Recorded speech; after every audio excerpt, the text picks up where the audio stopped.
All right, it is time now for our recruiting report, as always, with Otis Kirk, our recruiting insider. He joins us over the phone. And Otis, this is a O-line heavy recruiting report that we've got here today. First, we're going to start things off with Eli Henderson, a 3-star 2022 guy who has committed to Arkansas and chosen them over teams like Georgia and Arizona State.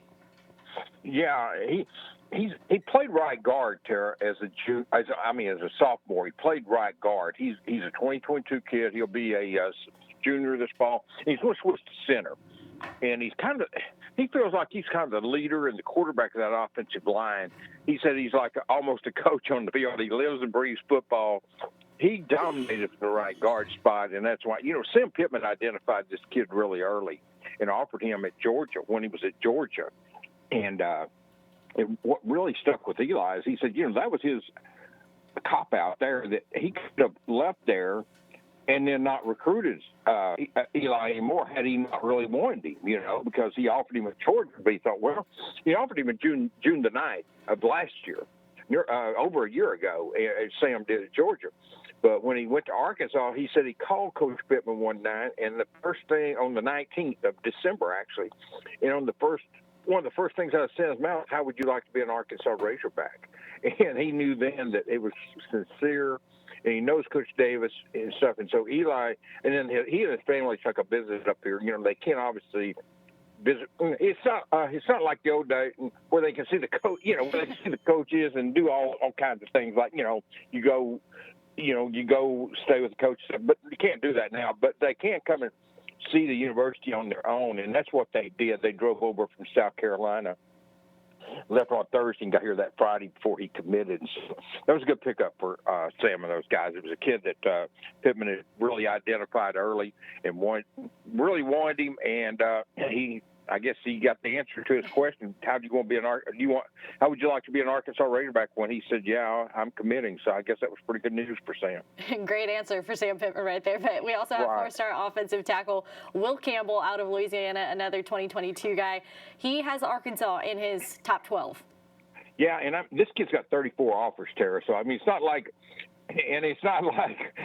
they're competing against small schools to possibly get. The fact that some people will kind of scoff at a top 12, but listen, this kid had 34 offers, and of his final 12, Arkansas, Florida, Georgia, Texas A&M, LSU, Alabama, Tennessee, and Auburn from the SEC, OU, TCU, Texas, and Florida State from outside the SEC. So you can see what kind of competition they're up against. And he's from Monroe Neville. He's number one player in Louisiana in class of 2022 with most of the recruiting services. And, it's probably a long shot that Arkansas gets him.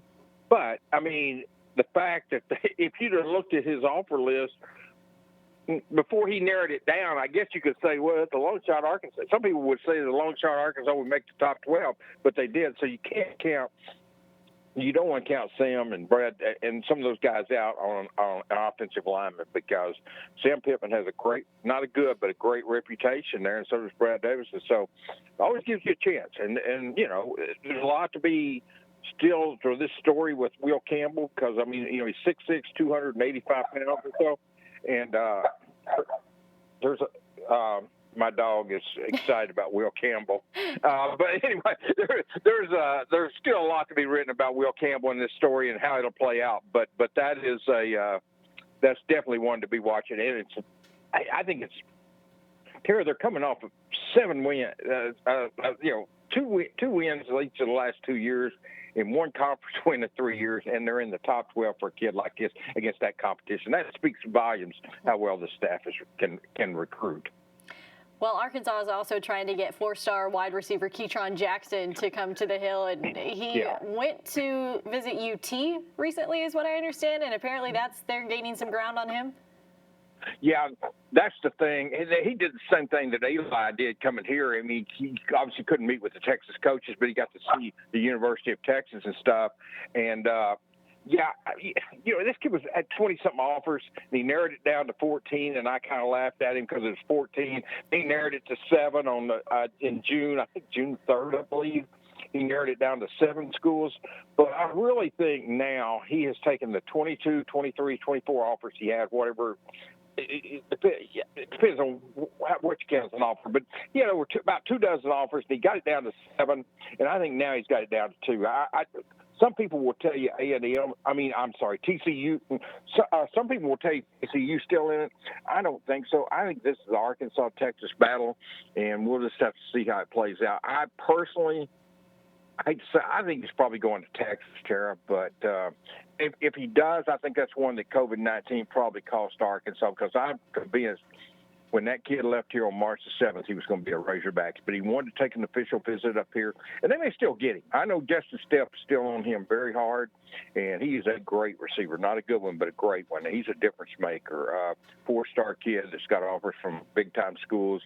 Down there just in Texas, his finalists were Texas A&M, TCU, and SMU, and then you had Arkansas and Oregon State and others outside the conference. But I think it's an Arkansas and Texas battle, and there's been some battles in the past.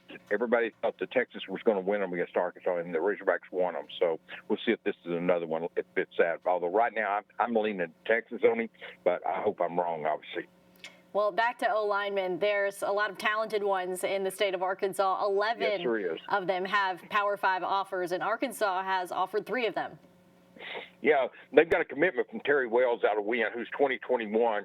He was the first commitment in this class. I think he's the number 1 player in the state in Arkansas in 2021. Drake Norwood, I can make a case for him. I can make a case for Aaron Outley of Parkview. But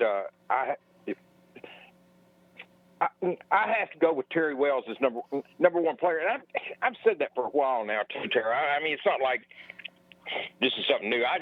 He dominated down in San Antonio against some great competition last January at the Army, at that combine that used to be the U.S. Army combine down there. It's an All-American combine now, but he really dominated that and got himself on the map, got an Arkansas offer. He's got Miami and other offers, Kansas, but committed to Arkansas. And I saw him at the lineman camp here. What would that have been? In 2019, during the summer of 2019, he was the best lineman at that camp on either side of the ball. So, and then you got Andrew Chambly from Maumelle and Amarian Harris from Joe T. Robinson are 2 other kids that Arkansas have offered. They're 2022, and they're big-time players. Both of them are 4-star recruits with various services. So they're great players. I mean, I've talked about both of them on here. Amarian, his dad was Elliot Harris, who played at Arkansas. Chambly is just a kid that moved here from Kentucky a few years ago, just big. I saw him at the Monster Camp, and we talked about him pretty much quite a bit on here after the Monster Camp, because he was the best lineman at the Monster Camp. I mean, they didn't do a lot of one-on-one stuff then because of the COVID restrictions, but you can just tell, I mean, he's huge. Both of them are. He and Harris both are right at 300 pounds or just a little over. He's probably 6'7". Chambly is. Harris is 6'6". They're big kids. There's a couple of kids on there that's kind of sleepers, though. Chase Jessup is a lineman from Lake Hamilton that I really like. He had no offers at the Monster Camp. Then he got Kansas, Vanderbilt, UCA. But I think Arkansas really needs to take a long look at him. He plays for Lake Hamilton over there near Hot Springs. And Will Moss is another one I saw at the Monster Camp. He's 2023, and he already has an offer to Kansas. I mean, we're talking about a 2023 kid that hadn't even played the high school season yet, and he's from DeWitt, same school that Dax Courtney's from, and I guess we'll be in DeWitt and some other players over there sure that the recruiters won't stop going there when Dax Courtney leaves, and I'm sure Dax's dad is real pleased to have Will Moss, because obviously everybody knows Mark Courtney is the head football coach at DeWitt, but there's some talent in this class. I mean, there's, like I said, 11 kids with Power 5 offers in the state in offensive lineman. And there's another one, Carson Williams from Fordyce. Somebody's missing the boat on if they don't offer. Louisiana Monroe's offered because brother's a standout there. But other schools need to take a long look at Carson. He can play center or guard. He can play tackle if he had to, but he's more fitted in college game for center or guard because he's probably 6'4". And he may not get a whole lot taller. Although his brother's about 6'7" or 6'8", so who knows if he's finished growing or not. Well, we want to close things out by talking about Luke Jones real quick as well. He's a sophomore lineman at Arkansas, just got a scholarship from Sam Pittman. We got to talk with Sam about that as well. What do you remember? Well, I saw Luke when he got the scholarship offer up here to Arkansas at the lineman camp when Beelam was here, and he committed to Arkansas after that. But then when Coach Bielema got fired and they hired Chad, he started having second thoughts. He committed to he signed with Notre Dame and he went there, but it didn't work out for him. I loved that kid. I pushed for him when I was at one of the recruiting sites to get 4 stars. I thought he was a legit 4-star kid. I mean, he can, and the thing Sam likes about him, he's got him playing guard, but he can play center too, and he can do it with natural ease, as Sam said the other day, just really natural. But he's a natural anywhere on that offensive line. You know, he can play tackle. He's not as tall as you might want at tackle in the college game, but he can play it. So I mean, he's going to be a valuable pickup for Arkansas. Very worthy of that scholarship that he got. He had been offered a scholarship at Arkansas out of high school. I think he went like 54-2 in 4 years at PA. At Pulaski Academy. They won 4 state championships. I want to say they were 54-2 at Pulaski Academy while he was there, but they won 4 state championships. That speaks about the kid's a winner. All right, Otis Kirk, thank you so much for your time. That's going to do it for our recruiting report, though. We'll talk to you next Sunday. Thank you.